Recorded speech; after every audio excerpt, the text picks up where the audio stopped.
Paano mag-open ng account sa Philippine stock market at ano ang mga requirements? Ang kailangan mong gawin ay maghanap ka ng legit stockbrokers para hindi ka maloko ng kung sino man. Saan mo ito makikita? Sa Philippine Stock Exchange website. Ilalagay ko yung link dito. Lahat ng legit stockbrokers ay nakalista dyan. Ang hahanapin mo ay trading participants, and then online brokers. Nandoon na ang listahan ng lahat ng legit stockbrokers from letter A to Z. Ang mga usual requirements, valid IDs, TIN, Philippine bank account, and of course, initial investment. May naipon akong 20k, pwede na ba itong panimulang pang-invest sa Philippine stock market?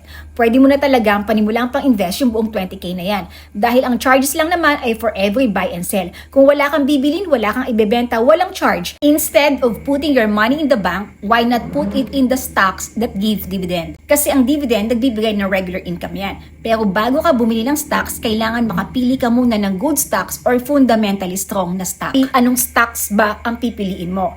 Pero reminder ko muna na i-research mo or aralin mo ang Philippine stock market investing bago mo ito simulan, ha.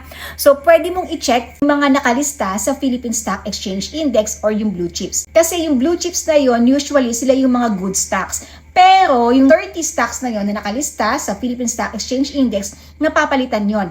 Hindi sila yung palaging 30. So dapat namomonitor mo pa din kung ano-ano ang mga stocks na nakalista sa blue chips kahit man lang once every quarter.